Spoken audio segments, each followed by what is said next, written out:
Hello my dear students, जैसा कि आप सब जानते हैं हम यहाँ पे एनसीईआरटी सीरीज चला रहे हैं जिसमें हमने पहला चैप्टर एनिमल किंगडम स्टार्ट किया था और डिस्कशन हमने किया था up to phylum arthropoda.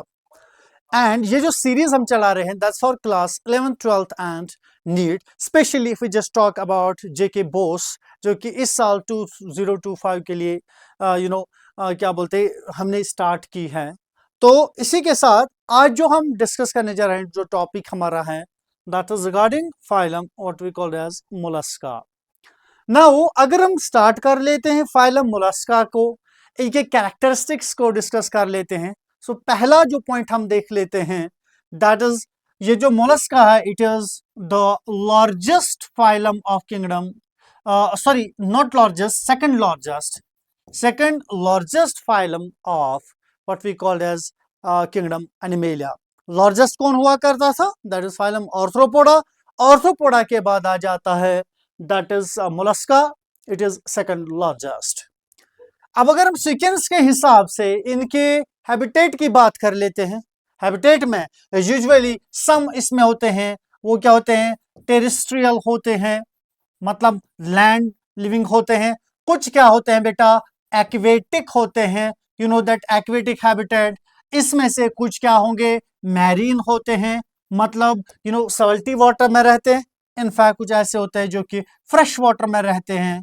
So you can simply say that अगर फाइलम आर्थ्रोपोडा की बात की जाए, दिस इनके हैबिटेट की बात करेंगे, दिस कैन बी इधर टेरेस्ट्रियल और some can be aquatic and out of aquatic some are marine, और कुछ क्या होते हैं बेटा? फ्रेश वाटर में रहते हैं।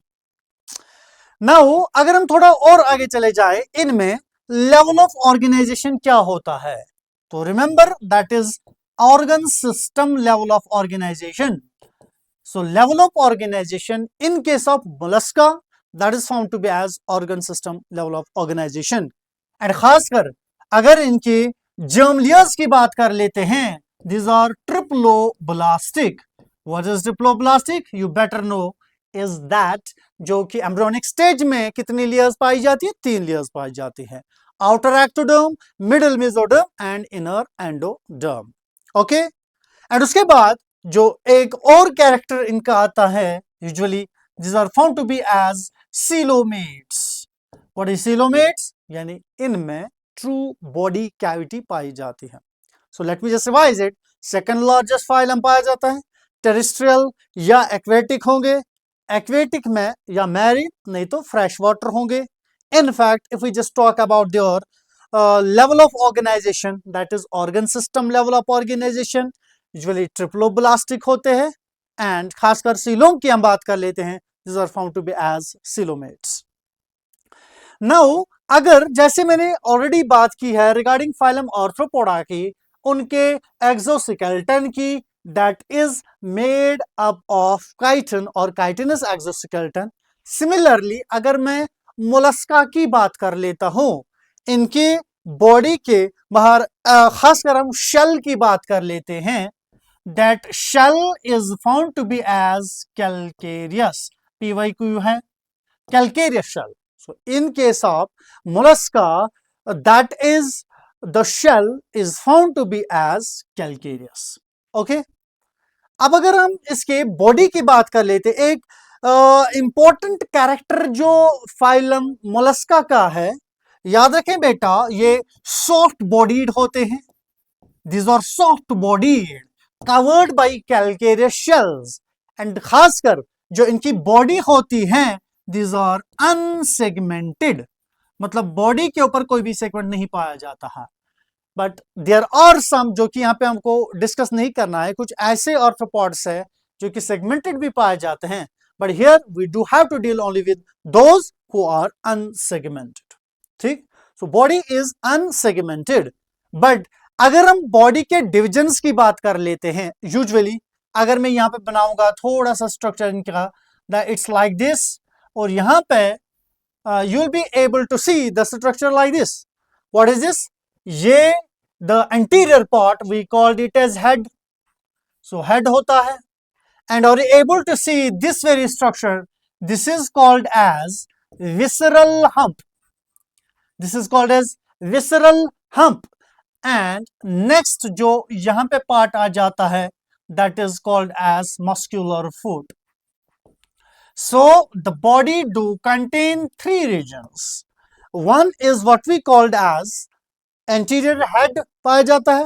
Number second, this is visceral hump, and in fact the third part जो lower belly part आ जाता है इसको हम क्या नाम बोलते हैं? It is muscular foot. So remember बेटा, body के head पाया जाता है, muscular foot पाया जाता है and visceral hump पाया जाता है. अब एक और चीज यहां पे हम देख लेते हैं. Let me just show it like this. So अगर हम यहां पे देख लेते हैं, इनमें क्या बोलते हैं, soft spongy layer of skin. इनके ऊपर एक स्किन लेयर होती है, स्पॉन्जी लेयर ऑफ स्किन होती है. There is presence of skin form as a mantle over the hump. एक स्ट्रक्चर बना जो हम्प के ऊपर एक स्ट्रक्चर बनाती है, उस स्ट्रक्चर का नाम हम बोलते हैं mantle. So skin layer soft spongy होती है जो कि एक स्ट्रक्चर बनाती है. What is that structure called as? This is called as mantle. Remember बेटा, मेंटल किसके ऊपर बनाता है? इस विसरल हम्प के ऊपर. एंड एक और चीज, you will be able to see the space between hump. यहां पे देखिए विसरल हम्प एंड मेंटल के दरमियान. और you able to see a space? Yes, there is of course a space, and this space का हम usually नाम बोलते हैं mental cavity. So याद रखें बेटा, mental cavity. Spongy skin layer होती है, वो विसरल हम्प के ऊपर मेंटल बनाती है. विसरल हम्प और मेंटल के दरमियान एक स्पेस पाई जाती है. That space is called as mantle cavity. Okay बेटा. नाउ अगर हम मेंटल कैविटी की बात कर लेते हैं, इसके अंदर हम देख लेते हैं कुछ structures. You will be able to see small structure, these feather like structures in mental cavity. तो याद रखेंगे बेटा, what are these mental cavity के अंदर जो इस स्ट्रक्चर्स पाए जाते हैं, ये गिल्स होती है. Actually these are gills, and खासकर इन गिल्स का नाम हम in case of molluscs we call this as ctenidium. तो याद रखें बेटा, the gills present in case of molluscs called as ctenidium. Now question is, अगर गिल्स है यूजुअली इनका फंक्शन क्या है?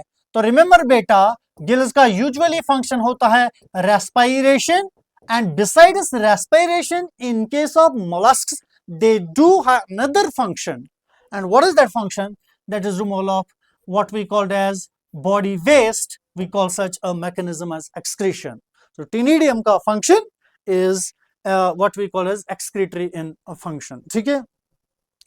अब एक और चीज जो इन केस ऑफ दिस मोलस्क्स में आपको बता रहा हूं, जो कि इनका हेड रीजन होता है. हेड रीजन के ऊपर you will be able to see some sensory structures. See, अगर मैंने इसका हेड बनाया, यहां से इधर से कुछ स्ट्रक्चर्स पाए जाते हैं. In case of these molluscs, तो याद रखें बेटा, these are tentacles. So what are tentacles? As मैंने ऑलरेडी बताया है, the function is these are sensory. So if we talk about the head do possess presence of some sensory elaborative structures called as tentacles. See, this is the head part. Head part के ऊपर पाए जाते हैं टेंटैकल्स, जो कि क्या होते हैं बेटा? This are sensory in function. Okay. Now अगर हम एक और पार्ट की बात कर लेते हैं, अगर इनका माउथ रीजन जो कि हेड रीजन के रीजन में होता है, दैट माउथ रीजन के अंदर there is presence of structure that is a rasping like structure, जो कि माउथ के अंदर होता है. Let me just make it in a simple way like this. There is a mouth के अंदर एक स्ट्रक्चर होता है, that is what we called as, it is also file like. ये file like होता है, and इसको हम बोलते हैं rasping organ होता है. What is rasping organ? Producing a sound like structure, यानी usually scrap type होता है, जो कि usually break करने में मदद कर लेता है. तो remember बेटा, mouth do contain file like rasping organ, APYQ है, and this organ is called as radula. तो आपको क्वेश्चन पूछा जाएगा in case of mollusc, mouth के अंदर there is presence of a file like organ which is a rasping organ, and this rasping organ is what we called as radula. Okay बेटा, अब अगर हम इनके रिप्रोडक्शन की बात कर लेते हैं, अगर हम मोलस्का के रिप्रोडक्शन की बात कर लेते हैं, this are dioecious. What is dioecious? Usually unisexual होते हैं, मेल एंड फीमेल क्या होते हैं बेटा? सेपरेट होते हैं. And in fact you may just talk about there another character, that is oviparous. What is oviparous? Usually we know that these are egg-laying organisms. So dioecious है and oviparous. And in fact the most important character here is that usually इनकी अगर हम development की बात कर लेते हैं, found to be as indirect development. What is indirect? मतलब इनमें larva पाया जाता है. So larva through metamorphosis फिर change होता है into adult. So the development is found to be as indirect development. Now taking the examples of this, याद रखें बेटा, examples NCERT पे ही दिखाता हूं यहाँ पे. One is पीला, इनका जो जनरल नाम है वो भी आप याद रखेंगे. पीला का दूसरा नाम है एप्पल सिनेल. उसके बाद नेक्स्ट आता है Pinctada. Pinctada, Pinctada also called as pearl oysters. ये वो वाले मोलस्का होते हैं जिनसे हमें यूजुअली क्या निकलते हैं? पर्ल्स निकलते हैं. और सबसे बहुत बेस्ट जो पर्ल निकलता है वो एक स्पीशीज है, दैट इज पिंक टेडा मार्गरेटिफेरा. यहां पे याद रखने की जरूरत नहीं है, बट ओनली एनसीईआरटी का यहां पे Pinctada also called as what we called as pearl oyster. एक और बात, अनदर इज सिपिया. सिपिया का दूसरा नाम cuttle fish. Another is loligo. Loligo का दूसरा नाम squid. एंड एक और octopus. Octopus का दूसरा नाम devilfish. इसके अलावा एप्लीजिया. एप्लीजिया का नाम है sea hare. And in fact you just talk about the dentalium. Dentalium एक और एग्जाम्पल है, नाम है tusk shell. And last one that is chaetopleura, दूसरा नाम इसका है कीटोन. तो ये सब जो है एग्जाम्पल्स आ जाती है किसमें? फाइलम मोलस्का में. और एक बात मैंने ये बताया कि यहाँ पे पिंक टेडा जो है उनको उनसे हमें क्या मिलते हैं? पर्ल्स निकलते हैं. और खासकर the precious type of pearl is obtained from a species that is Pinctada margaritifera. तो this was all about what we call this phylum Mollusca. We'll be just moving to another phylum, Echinodermata, that we are just going to discuss in next class. And thanks for watching and good luck.